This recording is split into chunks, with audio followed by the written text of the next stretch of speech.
Derive the relationship between heat of reaction at constant pressure and at constant volume.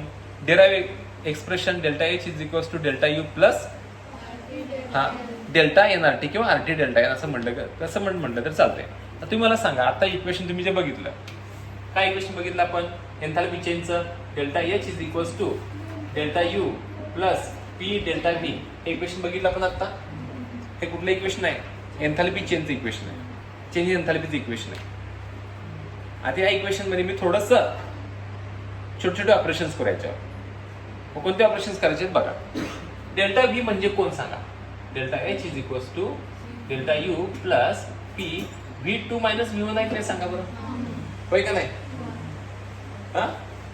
आता ती म्हणते मला Karman झाले, मी आज जातो. पाठवा त्याला. कुठे पाठवताय? पाठवा. Delta H is equals to delta U plus P V2 minus P V1 चालतंय की नाही सांगा? Yes no? होय नाही? होय का नाही? आता याच्यामध्ये तुम्ही बघा की आयडियल गॅस इक्वेशन सांगा. फॉर आयडियल गॅस इक्वेशन किंवा वी नो, काय नो आपल्याला माहित आहे? आयडियल गॅस इक्वेशन काय आहे? PV is equals to NRT. PV is equals to NRT. पण एक अनेक गोष्ट सांगतो तुम्हाला. ॲव्होगाड्रोज लॉ माहित आहे? ॲव्होगाड्रोज लॉ मी सांगतो काय आहे. त्याच्यामध्ये काय सांगितले माहिती आहे का त्यांनी? व्हॉल्यूम आणि नंबर ऑफ मोल्स एकमेकांना डायरेक्टली प्रोपोर्शनल आहे. जेवढे नंबर ऑफ मोल्स जास्त तेवढं व्हॉल्यूम जास्त, जेवढे नंबर ऑफ मोल्स कमी तेवढं व्हॉल्यूम कमी. हे कळतंय काय सांगितलं? साधं सोपं आहे रे. एका पिशवीत आपण धान्य भरून आणलं, जेवढे पार्टिकल कमी तेवढं आकारामध्ये पण कमी असणार, पिशवी छोटी होणार, बरोबर ना? कमी दिसणार.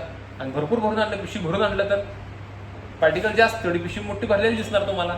होय का नाही? हेच नो?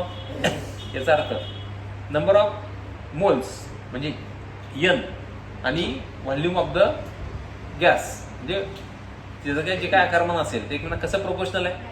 Directly proportional. म्हणून तुम्हाला इक्वेशन मी काय म्हटलंय बघा. V1 म्हणजे कोण दिलाय? Initial volume. V2 म्हणजे कोण दिलाय? Final volume. N1 म्हणजे कोण दिलाय? Initial number of moles of reactant म्हणजे रिएक्शन सुरू व्हायच्या आधी जे असेल ते म्हणजे रिएक्टंट म्हणा सुरुवातीचे. आणि N2 म्हणजे कोण दिलाय?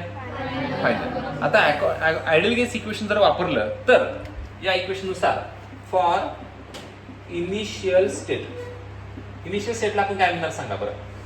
PV1 is equals to N1 RT. काय म्हणायचं? N1 RT. आणि फॉर फायनल स्टेट काय म्हणतो आपण? PV2 is equals to N2 RT. काय म्हणायचं? N2 RT. मग PV1 च्या बदल्यात मी हे टाकू शकतो का बघा बरं? आणि PV2 च्या बदल्यात मी हे टाकू शकतो इथं. मग काय इक्वेशन होईल बघा बरं?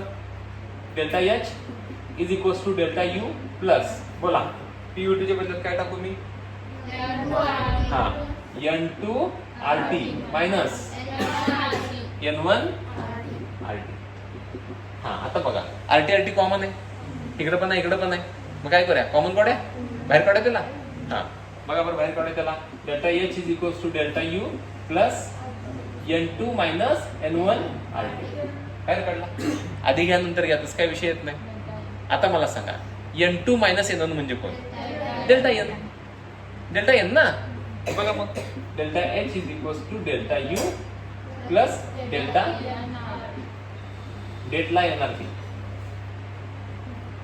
कळते का? डेल्टा NRT समजलं? होय ना? बोला येस नो?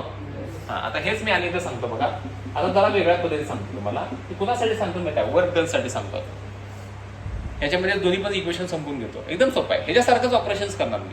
आता तुम्ही मला सांगा W is equals to formula तुमच्याकडे आहे का? कोणता फॉर्म्युला आहे? Minus P delta N. बोला आता W is equals to minus P V2 minus V1 आहे का? इथं पण तेच केलं ना आपण बघा. आहे का? इथं पण तेच करायला ना आपण. फक्त इथं काय डेल्टा H आहे, इथं कोण आहे? W आहे. एवढाच फरक आहे. आणि डेल्टा U इथं नाही, इथं आहे फक्त. बघा मग W इज इक्वल्स टू काय ना? हा P ला पाठवताय का? काय होतं मग बघा बरं? P V2 minus P V1. आता तुम्हाला माहिती आहे की P V2 म्हणजे कोण आहे? P V2 म्हणजे कोण आहे? W is equals to N2 RT minus N1 RT. Common कोण आहे?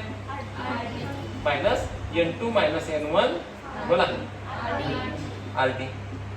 N2 मायनस N1 म्हणजे कोण? Delta NRT. इथं पण आलं बघा डेल्टा NRT, इथं पण काय आलं डेल्टा. थोडक्यात सांगू मी तुम्हाला काय केलं माहितीये का आपण? हे सगळं फापड पसार लावलंय.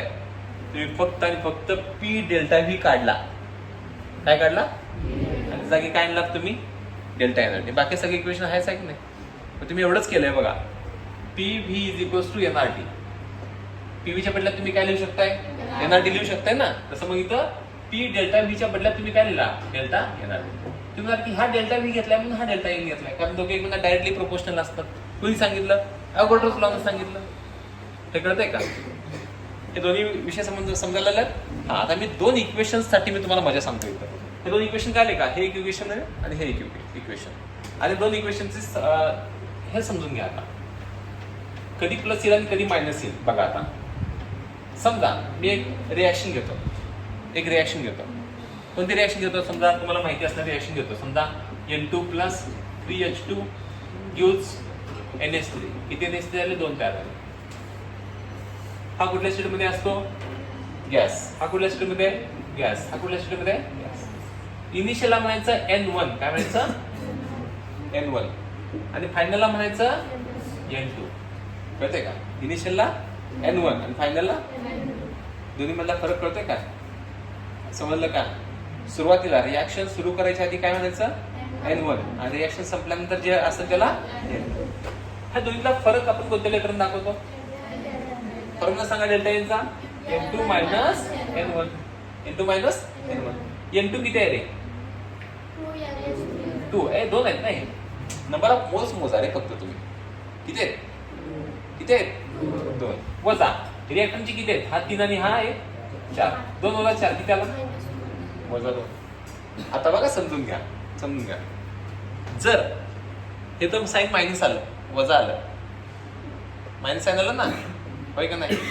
हा साईन मायनस आला, मग याचा इम्पॅक्ट ह्याच्यावर पडणार का नाही? ह्यात हे आपण ऍड करणार आहे, मग ते काय असेल त्यातनं वजा होणार, म्हणजे याच्यावरती डेल्टा एच वर याचा इम्पॅक्ट पडणार आहे. ह्याच्याबद्दल जे मी बोललो ते फक्त ह्याच्याबद्दल बोलतो मी तुम्हाला. जर डेल्टा एन मायनस आला, डेल्टा एन याचा मायनस आणि हा मायनस काय झाला, याचा डब्ल्यू काय आला, डब्ल्यू प्लस आला, तर कॉम्प्रेशन असेल का एक्सपान्शन असेल? Compression. Work done by the on the plus असेल. म्हणजे कसं समजून घ्या. पहिल्यांदा हे कंटेनर आहे, कंटेनर मध्ये गॅस किती होता? आधी 4 होता. किती? 4 लिटर 4 होता समजा. किती? 4. नंतर किती झाला? 2 झाला. 4चं 2 होणं म्हणजे पिस्टन खाली आला असेल का वर गेला असेल? किती आला? 4चं 2 म्हणजे पिस्टन खाली आला का वर गेला? याचा अर्थ work done by the on the, म्हणून डब्ल्यू काय आला? प्लस.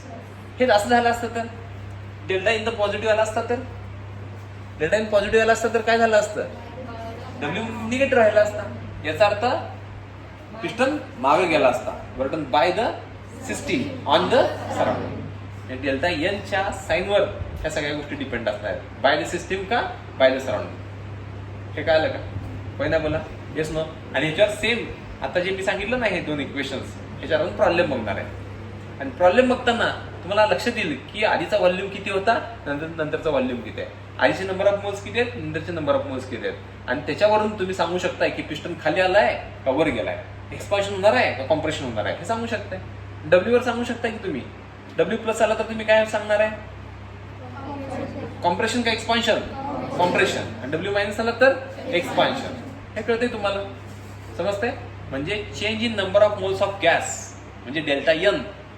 आणि फक्त गॅसेस साठीच बघायचं असते बरं का. लिक्विड आणि सॉलिड जर एखादा आला त्याला काउंट करायचं नाही, त्याला कन्सिडर करायचंच नाही. कारण as compare to gas, liquid आणि सॉलिडचं जे काही व्हॉल्यूम आहे ना ते खूप कमी असते, त्याला आपण कन्सिडर करायचं नाही. आता हे प्रॉब्लेम तुम्हाला मी सांगतो कसं करायचं ते. कळलं इथंपर्यंत?